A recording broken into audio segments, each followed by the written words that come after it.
Bonjour, dans cette vidéo, j'ai le plaisir de t'expliquer comment est-ce que tu peux réaliser ton meilleur investissement dans les lots de garage en 2025. Et pour ça, on va répondre à plusieurs questions et on va détailler point par point, qu'est-ce qui fait que tu vas pouvoir réaliser un bon investissement dans les lots de garage. Alors, on va déjà parler des lots de garage dans cette vidéo, je vais te montrer où est-ce qu'il faut les trouver, où est-ce qu'ils sont les plus rentables, qu'est-ce que ça rapporte, quels sont les risques, on verra quand est-ce qu'il faut les acheter, enfin bref, on va répondre à tout un tas de questions pour que tu puisses avancer dans tes projets d'investissement dans les garages et que tu puisses, soit là, d'ici la fin de l'année ou en 2025, signer peut-être ton meilleur investissement dans les garages. Alors, je suis toujours disponible pour échanger avec toi via les questions, dans les commentaires, tu peux m'écrire aussi, voici l'adresse qui s'affiche. Bref, c'est toujours un plaisir en fait d'échanger avec toi et de pouvoir t'aider à cheminer dans tes investissements dans les parquets et les garages. Alors, le plan de cette vidéo, je l'ai classé de la manière suivante, c'est-à-dire que je vais te donner, on va voir les 4 grandes raisons qui font que moi je suis passionné de garage et que je continue à en acheter. La première raison, c'est que, c'est hyper rentable. J'ai pas trouvé mieux, d'accord? Sinon, je ferai autre chose.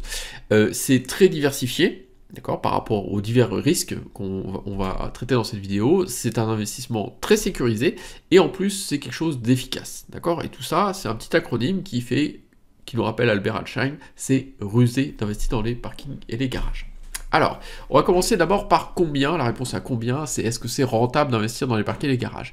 Eh bien, si tu habites en ville et que tu as des propriétaires d'appartements dans les étages et des propriétaires de parking dans les sous-sols, eh bien tu verras que la différence déjà en rendement brut, il y a facilement 1, 2, 3 points d'écart, d'accord? Si les appartements sont à 4, les parkings vont être à 7, si c'est 5, c'est 8, et ainsi de suite, d'accord? Et c'est valable partout. D'accord, c'est toujours plus rentable au même endroit, d'accord, quand on est dans un même immeuble. Et ça s'explique, donc ça c'est déjà le rendement brut, et puis quand on enlève les charges, et bien là on peut tout de suite comprendre qu'entre un bout de parking ou un box ou un garage, on n'a pas le même volume de travaux à prévoir, parce que forcément le garage ou le parking c'est quelque chose d'extrêmement simple, d'accord, c'est 3 murs, une porte, un toit, alors que dans les appartements, on vit dedans, et donc du coup il y a du confort, donc il y a de l'électricité, il y a de l'eau, il y a du chauffage, il y a des fenêtres, en plus des murs, du toit, des peintures, des carrelages, etc., des sols, il y a tout un tas en fait d'éléments, sans compter les meubles, qui font que ces choses-là s'usent, ça se dégrade, des fois volontairement par les locataires, des fois involontairement, parce que je sais pas, il y a un dégât des eaux, il y a des trucs comme ça, ce qui fait que toutes ces choses-là, même si c'est en bon état à l'instant T, t'es sûr que dans les 10 ans à venir, tu vas devoir les repayer, d'accord? Et donc forcément, dans les parkings et les garages, il n'y a pas cet effet-là, donc comme il n'y a pas de travaux, il n'y a pas de charges, il n'y a rien à casser, et bien tout l'argent que tu ne donnes pas à des artisans, ou à des magasins de bricolage, c'est de l'argent qui te reste en plus pour toi, d'accord? Donc c'est extrêmement rentable, et moi je préfère que l'argent il vienne chez moi, plutôt que chez mon ancien employeur, par exemple, pour ne pas le citer, Leroy Merlin. Mais c'est rentable que si, et seulement si on a des locataires, parce que malheureusement, des fois, on se retrouve à acheter des parkings ou des garages qui sont mal placés ou qui ont certains défauts, et on n'arrive pas à les louer. Donc forcément, si on n'a pas de loyer, on n'a pas de rendement. L'idée, en fait, c'est que quand on achète des lots de garage, on se spécialise sur 2 types de besoins, 2 marchés. Le marché du stationnement, qui est où j'ai mis mon petit van Volkswagen, et puis le marché du stockage, d'accord? Les deux, en fait, on le vend en poupe. Le stationnement dans les grandes villes, un peu moins, mais c'est compensé par l'effet stockage, et dans les villes de taille moyenne ou petite, on a les 2 marchés qui vont bien, d'accord? Ce qui fait que, moi, actuellement, j'ai 99%, 99, je vais pas calculer les virgules, mais quasiment tout est loué, quoi. C'est une demande locative qui est très stable, parce que ça fait déjà, moi, 12 ans, 13 ans que je suis sur le marché, donc si tu veux, j'ai quand même un historique, et puis j'ai pas commencé juste les 5 premières années avec 10 garages, si tu veux, j'ai quand même des dizaines, j'ai toujours eu des dizaines de garages dans mon portefeuille, donc forcément, j'ai un suivi, et je vois bien que cette évolution, il n'y a pas de souci à se faire là-dessus, c'est vraiment quelque chose, à partir du moment où, tu t'achètes pas n'importe quoi, je vais le redire, en fait, il y a toujours de la demande, le téléphone n'arrête pas de sonner, on reçoit toujours des mails, bref, il y a toujours une vitalité sur ce marché-là, et c'est important parce que quand tu investis dans l'immobilier, bah, il faut pouvoir se projeter à 10, 15, 20, 30 ans, parce que c'est les durées de vie de détention, de crédit, etc. On est sur ces choses-là, donc il faut être sur un marché qui va bien. Ce qui m'a plu moi aussi dans les garages, c'est que je bricole un petit peu, mais beaucoup moins que dans les appartements. Si je fais appel à des artisans, grosso modo je fais intervenir souvent qu'un seul corps de métier. C'est-à-dire que soit je fais intervenir un couvreur si c'est un problème de toit, si c'est une porte c'est soit un serrurier, soit un menuisier. Si c'est du béton, bon, je le fais moi-même, ou alors sinon c'est un dallagiste. Enfin bref, il n'y a pas la complexité de tiens, il faut d'abord que je fasse ça, tel travaux, dans tel ordre, et puis les gars, il faut qu'ils se coordonnent, enfin tu vois, tout ce truc-là, il n'y a pas ça. D'accord, donc c'est simple, et même si tu sais pas très bien bricoler, ce qui est mon cas, dans les garages, tu peux pas être au millimètre, quoi. Si tu te bricoles au 5 mm près, c'est bon, ça marche, la porte est ferme à 5 mm près. Par contre, dans une maison, si tu as 5 mm dans les finitions, au niveau de ta plainte ou de tes peintures, ça va être moche. Et donc ça dévalorise en fait l'endroit. Dans les garages, on s'en fout. En plus de ça, il n'y a pas de performance énergétique, hein, puisque forcément il n'y a rien à chauffer, il n'y a personne qui vit dedans, on subit beaucoup moins les mises aux normes, hein, que ce soit légal, sur les régimes fiscaux, les machins, mais aussi effectivement tout ce qui est normes de chauffage, de pollution, les normes électriques, de chaudière, ça en fait on subit pas ça, donc c'est toujours moins de contraintes et moins d'argent qui sortent pour nous. Comme c'est relativement simple un garage, moi je fais pas d'état des lieux, quand je faisais pour les appartements ça me prenait à peu près 2h30 par appartement, donc pas d'état des lieux, c'est du temps de gagner, c'est de la rentabilité, il n'y a pas à rafraîchir le garage après un départ de locataire qui aurait laissé les choses en mauvais état, donc c'est un gain de temps, un gain d'argent, et tout ça fait que globalement c'est extrêmement rentable, d'accord, que tout l'argent qui rentre dans les loyers, on se l'approprie nous au maximum. Après, j'en entends déjà là devant leur écran qui sont en train de se dire oui mais Julien, moi dans ma région c'est pas comme ça, il n'y a pas de rendement, tatati tatata. Alors c'est vrai que il y a des inégalités de rendement en France, d'accord, puisque en fonction de si tu investis à Paris, si tu es à Lyon, à Nice, à Cannes ou à Saint-Malo ou je sais pas à Lille, eh bien, on va avoir des marchés qui sont complètement disparates. Donc forcément, si tu te retrouves à devoir acheter des lots de garage à Nice ou à Paris, tu vas pas avoir les mêmes rendements que dans des petites ou des villes moyennes, qui sont accessibles aussi de ces grandes villes-là, à 2-3 heures de route. N'importe où en France, tu peux trouver en fait des petites et des moyennes villes où tu vas avoir des rendements au niveau des garages qui vont être hyper satisfaisants. Alors, chacun verra ce qu'il veut satisfaisant, mais personnellement, moi, en dessous de 8% net de charge, ça m'intéresse rarement. Alors, il faut que ce soit quelque chose de vraiment très très rentable. Là, tu vois, le petit point rouge, c'est là où j'habite, à Angers, et là, on n'a pas tous mes garages, parce que j'ai pas mis la carte à jour, mais grosso modo, là, tu vois, tous mes garages, j'en ai très très peu à côté de chez moi. D'accord, j'en ai que 10 dans le département à moins de 20 minutes de chez moi. Les 260 autres, ils sont à plus de 1h30 de chez moi. Parce que ça s'est fait comme ça.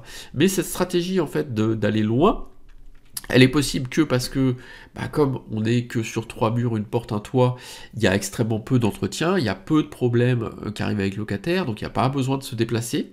Alors moi je me déplace en moyenne une fois par an sur chaque lot pour voir que tout va bien, rencontrer quelques locataires éventuellement.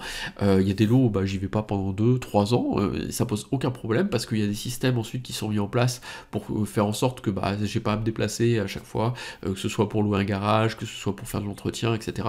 Il y a des gens qui peuvent s'occuper de ça pour toi, et il y a une partie que tu peux faire aussi toi-même à distance.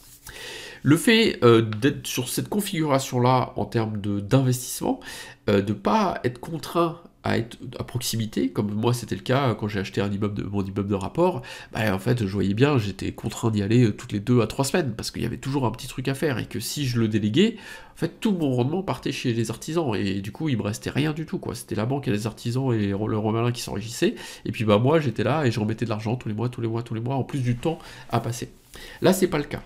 Le fait est que quand on n'a pas à se déplacer, on peut aller beaucoup plus loin, puisque forcément, comme tu peux y aller qu'une seule fois par an, ou même une fois tous les 2 ans, bah, grosso modo, que l'eau il soit à 10 minutes de chez toi ou à 2 heures, c'est la même chose, c'est exactement la même chose. Donc, comme on est sur un marché de niche, hein, on n'est pas, il n'y a pas autant d'annonces de parking et de garage que de logements à vendre ou même à louer, on est vraiment sur une niche de l'immobilier, et donc forcément, bah, comme qui dit niche, dit moins d'opportunités, et donc pour compenser cet effet-là, on est quasiment naturellement obligé d'aller augmenter son rayon de recherche, d'accord? C'est comme ça qu'on arrive à multiplier les opportunités dans un marché de niche. Si on veut acheter que à 10 minutes de chez soi, bah, on va bien se rendre compte que bah, les opportunités vont pas être très nombreuses. Et puis bah, à 10 minutes de chez soi, comme je le disais, si on est dans une ville extrêmement chère, où les prix d'immobilier ont explosé, bah, on va pas avoir des rendements qui vont être super. Donc si on habite, je sais pas moi, à Nantes, et bah ça peut être intéressant, effectivement, dans un rayon de 3 heures de route, et c'est valable pour n'importe quelle ville française, tu tires un rayon à 3 heures de route, t'es sûr de te retrouver avec des petites villes et des moyennes villes où tu vas trouver des super rendements. Alors, je rappelle que on achète les garages plutôt en lot qu'en individuel. En individuel, c'est pas mal pour commencer, ou si vraiment il y a un coup de fusil à faire. Mais le fait d'acheter en lot, déjà, ça facilite la gestion, parce que quand tu te déplaces pour un garage, bah, si t'en as 10, 15 au même endroit, tu fais le coup d'œil sur les 10 ou 15, et c'est exactement le même temps. Donc ça facilite la gestion. Ce sont aussi des économies de frais de notaire, parce que quand tu investis 10 000 euros, tu vas payer à peu près 10-15%, plutôt 15% de frais de notaire. Quand on arrive et que tu investis au-delà de 80 000 euros, tu reviens sur les tarifs standards, c'est-à-dire 7,5% de frais de notaire. Donc on voit bien qu'il y a quand même une économie à acheter plus gros. Et puis bah forcément, en termes de coût unitaire, on fait baisser le coût unitaire de garage quand on achète en lot. Il y a un effet négociation qui est évident. Autre objection, on va dire, autre truc qui peut vous freiner, qui peut te freiner, c'est de se dire, ah bah ouais, mais Julien, toi t'as commencé en 2012, 2013, les prix c'était pas pareil, etc. Et en fait, ce discours-là, je me suis rendu compte que bah, je l'ai entendu toute ma vie, quoi. C'est-à-dire que même en 2013, il y a des gens qui me sortaient ce discours-là, quoi. Grosso modo, on peut pas savoir ce que sera le marché demain. Moi, j'ai aucune idée de... Je peux pas dire, bah tiens, dans 10 ans, les prix, ils auront fait x1,5, ou ils auront été divisés par 2 ou par 3, ou ce seront les mêmes. J'en sais strictement rien. Je peux pas prévoir ça. J'ai pas le contrôle dessus. Donc, à partir de ce moment-là, ça sert à rien de s'inquiéter de ça. D'accord? C'est impossible. Tu peux faire tous les scénarios, etc. Tu ne sais pas ce qui va se passer. Donc, dans cette posture-là, où on ne peut pas prédire l'avenir, le seul truc logique à faire, c'est d'acheter, dès qu'on peut, quelque chose qui soit mieux que le marché. D'accord? C'est-à-dire que on va plutôt acheter régulièrement, et si le marché il offre, je sais pas moi, 5% d'aide de charge de moyenne, et ben on va se débrouiller pour acheter du 7% d'aide de charge, ou du 8% d'aide de charge. Et là, à l'instant T, on est sûr qu'on fait une bonne affaire. Et dans 10 ans, on ne sait pas. On ne sait pas si le 8 qu'on aura acheté, il sera toujours bon, s'il sera excellent, enfin ça on n'en sait rien, d'accord? Mais le fait d'acheter tout le temps, régulièrement, tous les ans et demi, tous les 2 ans, de tout le temps être au-dessus du marché à l'instant T, bah, ça nous garantit en fait de lisser le risque d'achat dans le temps et de toujours en fait avoir les meilleures affaires possibles. Et les meilleures affaires possibles, elles sont là tout le temps, tous les ans, tous les mois, tous les jours. Il y a des affaires extraordinaires dans le sens qui dépassent largement les moyennes, parce que les moyennes, eh bien, entre une moyenne, le plus fort et le plus faible, bah forcément dans la moyenne de la classe, la moyenne, elle veut dire quelque chose, mais si la classe elle est à 12, t'as peut-être quelqu'un qui est à 18, et puis il y en a peut-être un qui est à 3 dans les élèves. Bah, pour les garages, c'est exactement la même chose. Et ton boulot à toi, c'est soit t'as pas envie de t'embêter, etc., donc t'achètes la moyenne parce que t'es pressé, ou tu veux pas te former, peu importe les raisons, et c'est valable aussi, tous les raisonnements s'entendent, hein, chacun voit midi à sa porte, on est tous différents, et donc forcément, bah, il n'y a pas de raison, en fait, que tel investissement, il peut te convenir à toi, il ne me conviendra pas à moi, parce qu'on est juste différents. Mais il y a aussi des gens qui ont envie d'avoir mieux que la moyenne de la classe, et ça s'entend aussi. Donc voilà, donc ça c'est la solution pour pas rester bloqué, parce que effectivement on trouve que les prix c'est cher, les rendements sont pas assez élevés, etc.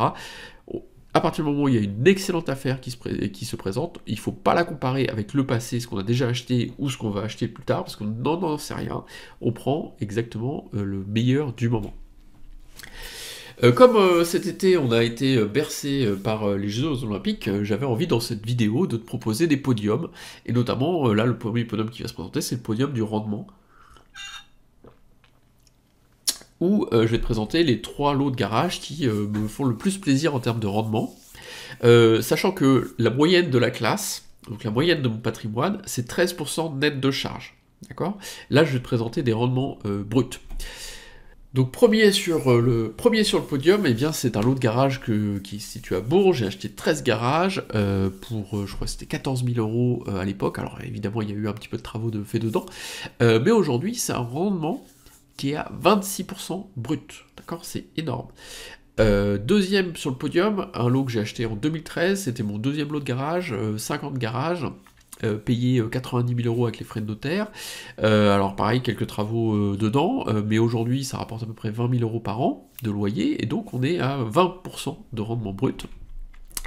Et puis acheté en 2020, un lot de 216 garages avec mon associé, et là on est à 17% de rendement brut. D'accord ? Sachant que la moyenne de la classe, de mon patrimoine garage, on est plutôt autour de 13%. D'accord ? 13% net de charge.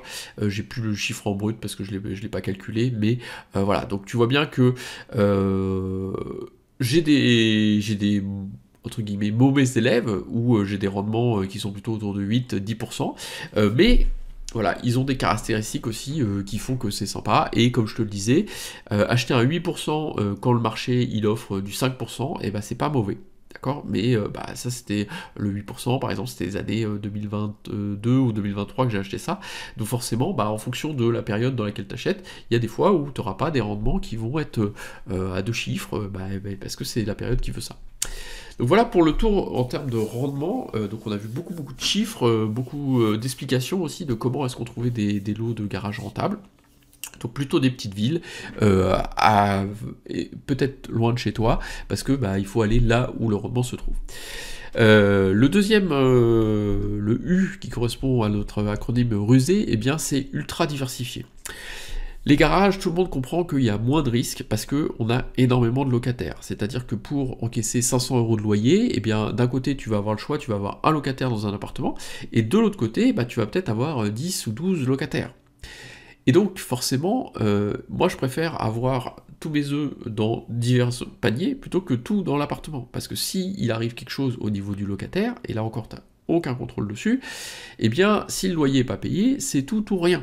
C'est 100% ou 0. Alors que dans les garages, c'est jamais ça. C'est-à-dire que, grosso modo, la moyenne d'impayé, c'est 1%. Donc ça veut dire que si tu as 100 garages, tu auras toujours un clampin. Les années où tu n'auras pas de chance, tu en auras 2, mais l'année d'après, tu en auras 0. Mais en moyenne, c'est 1% d'impayé. Donc ça veut dire que c'est pas 100 ou 0, c'est plutôt 99. Et donc dans tes calculs de rendement, eh bien, tu inclus ce 1% pour être tranquille. Et 1%, entre nous, le banquier, lui, il les voit pas. D'accord ? Il ne le voit pas. Quand tu vas déposer des dossiers de prêt, il te parle même pas de tes impayés, parce que de toute façon, lui, quand il y a des comptes en banque où il y a 40-50 loyers qui tombent, s'il en manque un, il ne le voit pas. Donc, c'est rassurant pour toi, c'est rassurant pour lui, et c'est une extrêmement bonne nouvelle, parce que forcément, le banquier, il a besoin d'avoir confiance, et le risque locatif, il le connaît.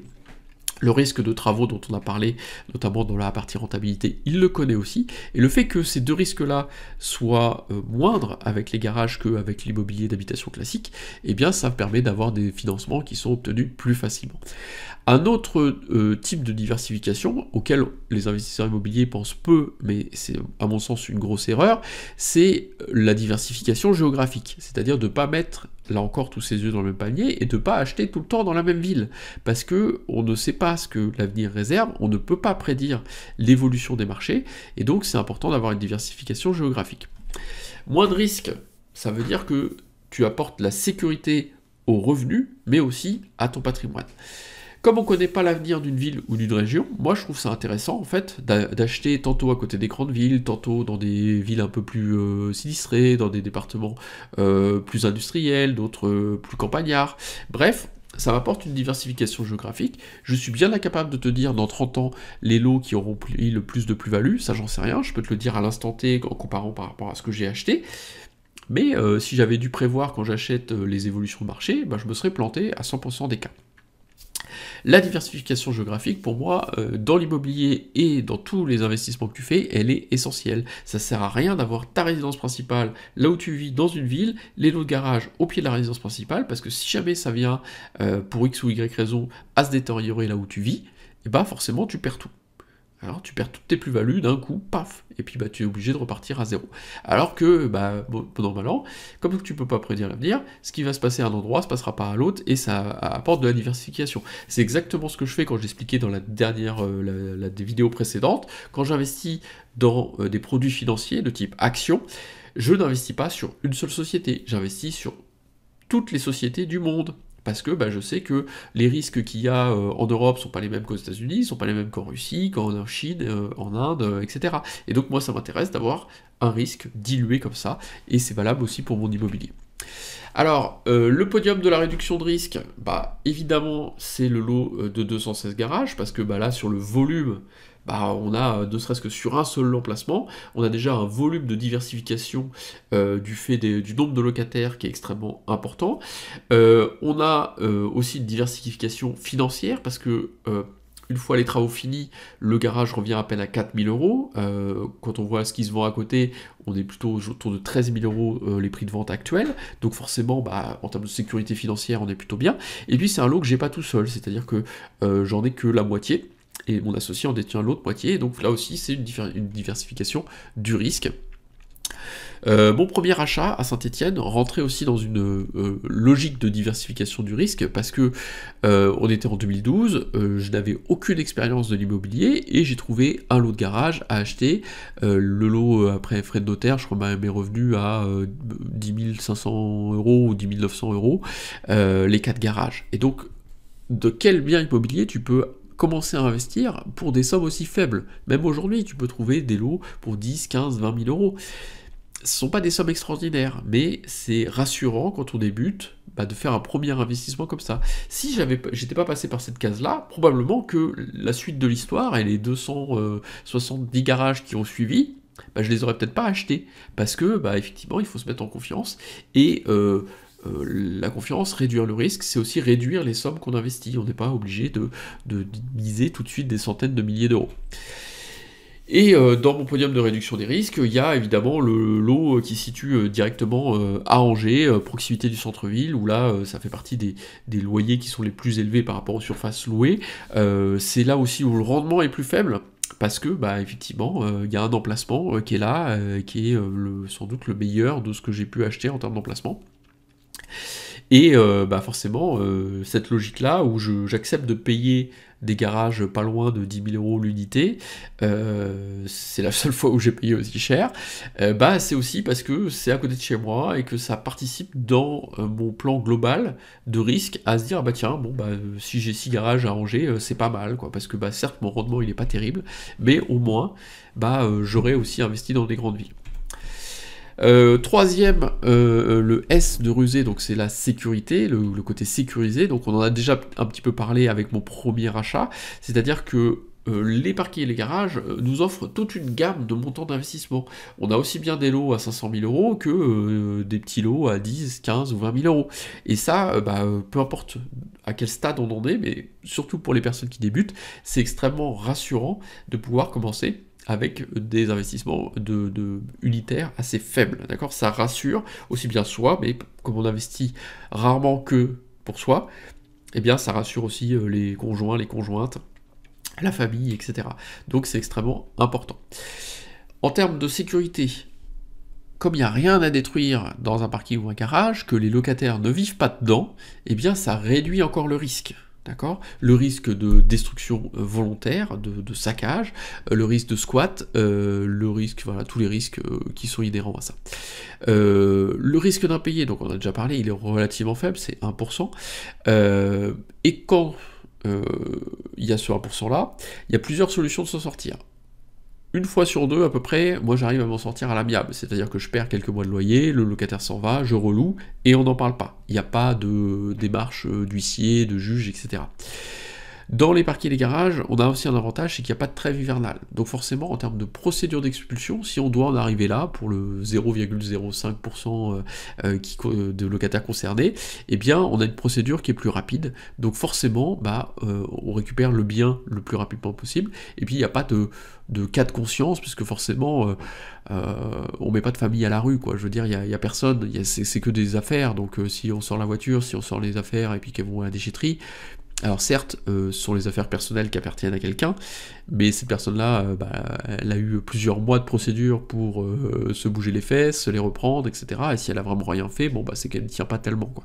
Donc l'un dans l'autre, c'est assez fluide, même quand on rentre dans, on va dire, le pire du pire de la relation avec les locataires, c'est-à-dire l'impayé avec le garage squatté, en fait, on s'en sort pas mal, quoi. Et puis, personnellement, d'un point de vue émotionnel, une fois que j'ai fait tout ce que je pouvais pour gérer le locataire à l'amiable, etc., arranger les choses, faire en sorte que ça se passe de prendre en compte les contraintes personnelles avec lesquelles il vit, et puis se dire, ok, tu peux peut-être pas me payer ce mois-ci, mais comment est-ce qu'on peut s'arranger, tatati, tatata, faire en sorte d'avoir un traitement humain, parce que les locataires, ils sont comme moi, quoi, je veux dire, ils ont leurs problèmes, comme tout le monde, et donc forcément, on va pas... moi, je traite pas des numéros, quoi, je veux dire, quand les gens, quand ils se mettent pas à payer, souvent, c'est qu'il y a une raison.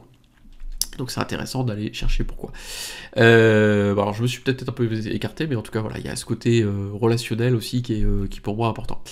Le plus gros souci que j'ai eu, ce sont 2 incendies dans le même lot. Alors je savais quand j'ai acheté que c'était un quartier qui n'était pas, en termes d'emplacement, qui n'était pas génial en termes de sécurité, par contre il y avait un bon rendement, donc du coup j'y suis allé. Donc l'incendie là, tel qu'on le voit là, a été couvert par l'assurance. Donc moi j'étais assuré en tant que propriétaire non occupant pour ce lot de garage là. Ça me coûtait je crois à peu près 150 € par an pour les 23 garages. Peut-être un peu plus, voilà, 150 ou 200, j'ai pas les montants en tête, mais c'est ridicule. Le coût du garage incendié, c'est à peu près 15 à 20 000 €, dépendant de la taille, etc. Pourquoi ? Parce que principalement, les toits étant en amiante, eh bien, ça pose pas de problème l'amiante en tant que tel, sauf quand, effectivement, ça vient à brûler, là, il y a de l'amiante partout dans le garage, et donc forcément, moi, j'ai pas envie de mettre les mains dedans, les locataires non plus, et donc on fait intervenir des entreprises spécialisées, et là, on est content d'avoir les assurances pour pouvoir que ces entreprises-là débarrassent, fassent le traitement. Alors, je sais même pas ce qu'ils font comme traitement. À mon avis, ils retraitent rien, ils enfouissent ça, mais bon. Voilà, en tout cas, eux sont protégés, ils ont les combis, etc. Et puis, une fois que ça c'est fait, après, c'est réglé. Là, dans les 2 cas, mes 2 locataires n'étaient pas assurés. Donc dans les 2 cas, c'est eux qui ont dû payer la facture, parce que mon assurance à moi, une fois que voilà, les choses sont faites, ils se reportent sur les locataires, hein, c'est à eux de payer. Alors si eux ont une assurance, c'est leur assurance qui paye, mais s'ils n'ont pas d'assurance, forcément, c'est sur leur denier à eux. Donc on voit bien que par rapport à un incendie de maison ou des catastrophes qui peuvent arriver, là j'ai un copain qui me disait il y a un mur qui s'est effondré dans son appartement, dans un de ses appartements, il n'y a pas eu de blessés, mais n'empêche que il y a un trou, quoi. Donc là, on est sur des travaux de structure, etc. Ça va coûter bien plus cher que peut-être que les 20 000 € de l'incendie, et on parle même pas que si il y a un appart qui brûle, avec toutes les personnes qu'il y a dedans, il peut y avoir des morts. Moi je pense que si j'ai des garages qui brûlent, il n'y aura jamais de morts. Donc au final... ça reste que du matériel, quoi. Donc on est relativement tranquille, c'est une paix de l'esprit. C'est assez... voilà, donc même quand on... Alors forcément, tu vois, alors moi j'ai du volume, donc la probabilité qu'il m'arrive un truc sur 216 garages, enfin 270 garages, elle est beaucoup plus forte que si t'en as que 10. Mais l'un dans l'autre, il faut toujours être couvert, il y a des assurances pour ça qui te protègent des risques extrêmes, d'accord ? Ça sert à ça, une assurance.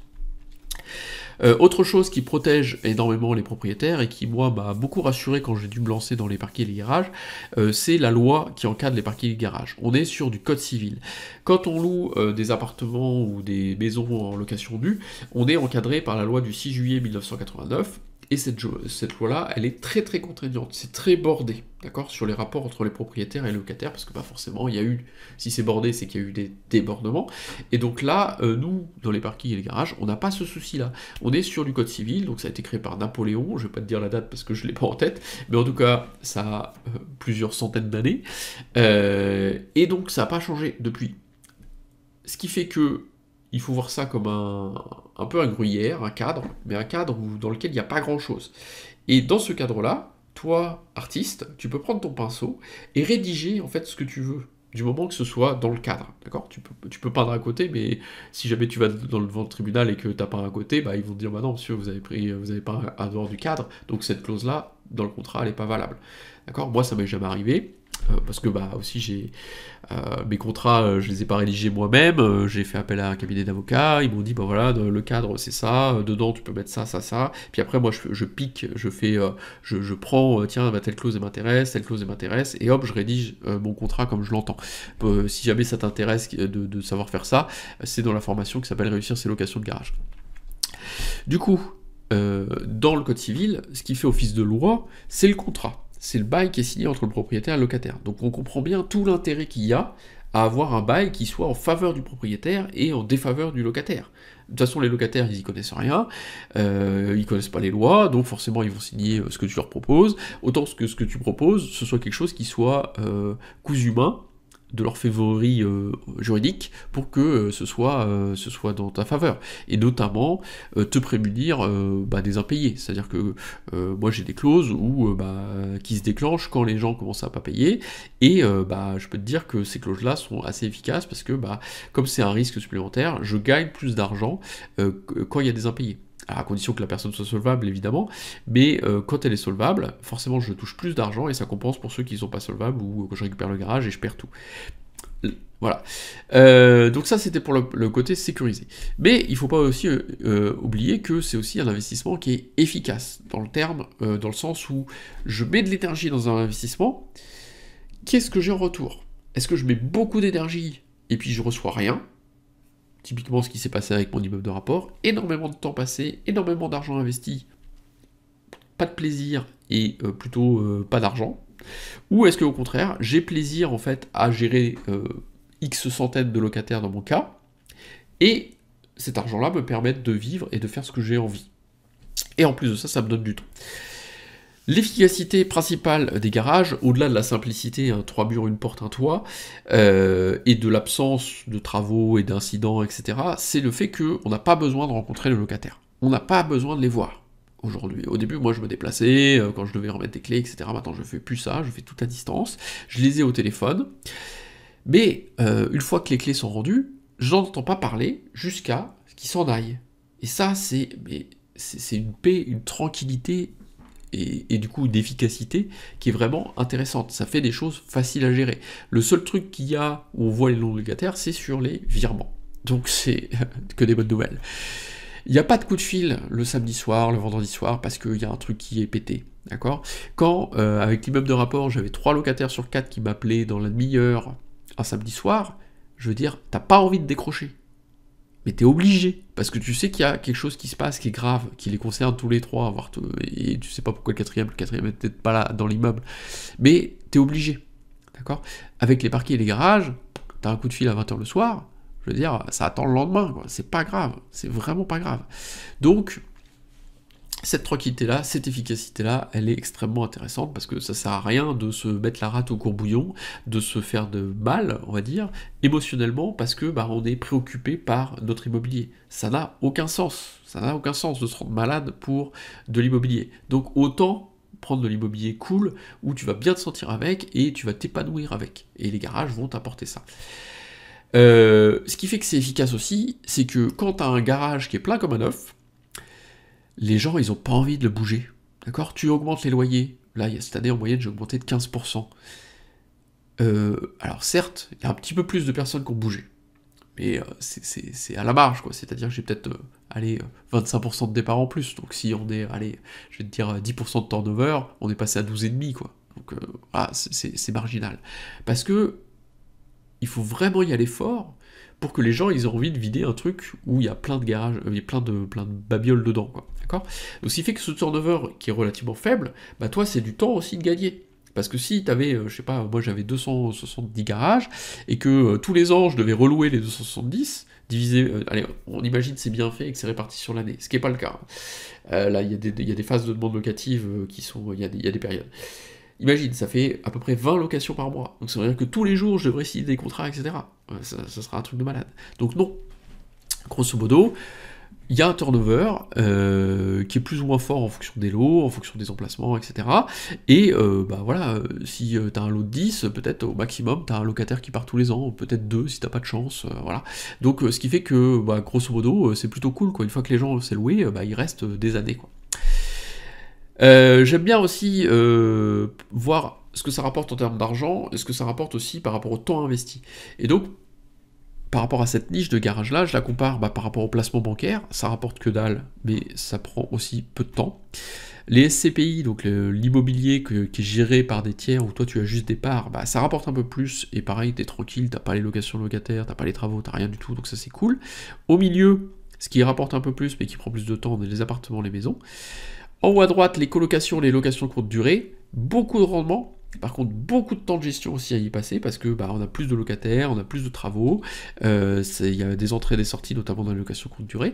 Et le seul truc qui est en décalage dans l'immobilier, eh bien, c'est la niche des parkings et des garages, d'accord? Où là, on a du gros rendement et peu de temps de gestion. Et comme je suis un petit peu taquin et que j'aime bien rigoler, si on remplace le temps de gestion par le volume de problèmes, bah, on se rend compte qu'on n'a rien à bouger. D'accord? C'est exactement la même chose. Si tu passes du temps, c'est parce qu'il y a des problèmes. S'il n'y a pas de problème, tu passes pas de temps. D'accord? C'est aussi simple que ça. Et puis, bah, comme disait un de nos anciens présidents de la République, si tu veux gagner plus, tu travailles plus, bah ouais, moi je suis pas d'accord avec ça, j'ai pas envie de travailler plus pour gagner plus, je préfère travailler moins et gagner plus, d'accord? Et donc la solution qui s'est imposée, ça a été les lots de garage, parce que c'est, à mon sens, le seul vrai revenu passif de l'immobilier que tu détiens en direct. Hein. Je prends pas les SCPI parce que c'est à part, mais bon, ça rapporte rien. Donc du coup, si tu veux de l'argent en quantité et du temps aussi pour dépenser ton argent, passer du temps avec les gens que t'aimes et faire les choses qui sont importantes pour toi, eh bien c'est la bonne solution. Et donc en termes de podium d'efficacité, on retrouve le lot de 216 garages, parce que bah, ce lot-là, le temps de faire les travaux, le temps de le remplir, etc., ça nous a procuré 2 rentes, pour mon associé et moi, sur lesquelles on peut vivre à vie. D'accord? Et encore, on a les emprunts dessus, donc imagine une fois que les emprunts sont remboursés. Donc là, effectivement, un seul achat, et on devient rentier. Alors, c'est pas le premier achat qu'il faut effectuer, parce qu'en termes de risque, c'est complètement disproportionné. Hein. Moi, c'était peut-être mon 7 ou 8e ou 9e lot, donc forcément, il y avait déjà de l'historique derrière, et pour lui aussi, hein, c'était pas pour son premier achat. Mais en tout cas, en termes d'efficacité, c'était formidable, et c'est formidable. On retrouve aussi un petit lot qui est à 20 minutes de chez moi, 4 garages, extrêmement efficace, parce que en 7 ans, j'ai remboursé mon crédit, et durant les 7 ans, tiens-toi bien, j'ai dû poster une seule annonce sur le Bon Coin pour relouer. Parce que, et pourtant, il y a des locataires qui sont partis, mais à chaque fois que le locataire partait, comme c'était extrêmement bien placé, il m'a mené le prochain locataire. D'accord? La seule fois où ça s'est pas passé, c'était un locataire qui me cassait les pieds, qui voulait pas bétonner son garage, qui voulait pas augmenter le loyer, etc. Et lui, quand il est parti, il est venu aussi avec un locataire. Mais je me suis dit, mais attends, le mec il m'a cassé les pieds pendant 3 ans, je suis content qu'il parte, et il me ramène quelqu'un qui va encore me recasser les pieds. Il faut pas l'accepter. Donc là, effectivement, j'ai passé une annonce sur le Bon Coin. Mais sur tous les autres, il m'amenait les nouveaux locataires, je leur mettais à chaque fois 5 ou 10 euros d'augmentation en plus. Ça bronchait pas, j'avais pas de remise de clé à faire, pas d'annonce à passer, juste le bail à signer, c'était parfait en termes d'efficacité, d'accord? Et ça peut se reproduire à condition de bien choisir ses garages. Et puis en termes d'efficacité aussi, il y a mon premier lot de garage, parce que je l'ai détenu que 15 mois, parce que j'ai changé de ville, de vie, j'habitais à Saint-Étienne et je me suis séparé en fait de ma copine de l'époque pour revenir à ma ville de cœur qui est Angers. Et j'ai calculé que sur en 15 mois, j'avais fait 80% de rendement, quoi. C'est-à-dire que j'ai investi 11 000, et alors tu feras le calcul de 80%, mais ça va peut-être apporter 20 000 en tout, quoi. Donc grosso modo, voilà, j'ai eu quelque chose d'extrêmement rentable sur 15 mois, et c'est là où j'ai découvert la puissance de l'immobilier. Alors dans les 80%, évidemment, il y a ma plus-value sur la vente, hein, parce que j'ai acheté 11 000, j'ai revendu un, je crois que c'était 9 000 et l'autre 9 500, j'ai revendu en 2 lots de 2, donc tu vois, j'ai revendu quasiment 18 500. Donc j'ai pris 7 500 euros de plus-value, plus les loyers que j'ai encaissés pendant 1 an et demi, j'avais pas d'emprunt sur ce lot-là. Donc on voit bien qu'en termes d'efficacité, il y a une efficacité en termes de temps, mais il y a aussi une efficacité en termes de revenus. Et ça, c'est extrêmement important. Donc voilà, on a vu pourquoi c'est intéressant d'acheter des parkings de garage, c'est rentable, c'est ultra diversifié, c'est sécurisé et c'est efficace. Quel est le point que tu préfères, toi, dans les 4? Est-ce qu'il y a quelque chose qui t'attire le plus dans les lots de garage? Soit t'en as déjà et tu sais pourquoi tu aimes ça, soit t'en as pas et puis tu te dis, ah bah tiens, moi j'espère trouver ça dans les parkings et les garages. N'hésite pas à me le dire, parce que comme ça je pourrais te dire si ça n'a pas été traité dans cette vidéo, bah oui, ça se passe bel et bien comme ça, ou au contraire non, c'est un petit peu compliqué. Donc on se retrouve dans les commentaires, hein, tu n'hésites pas sous cette vidéo à lancer des discussions, vous pouvez discuter entre vous aussi, puisque c'est un espace public, c'est tout à fait sympa. Et puis dans quelques jours, je publierai une autre vidéo, où là, aujourd'hui, j'ai répondu aux questions, combien ça rapporte, où est-ce qu'on achète, quand est-ce qu'on achète, mais il y a une question qui reste en suspens, c'est comment on fait? Comment est-ce qu'on applique cette méthode-là? Et donc ça, c'est ce que je vais te proposer dans la prochaine vidéo qui paraîtra dans quelques jours.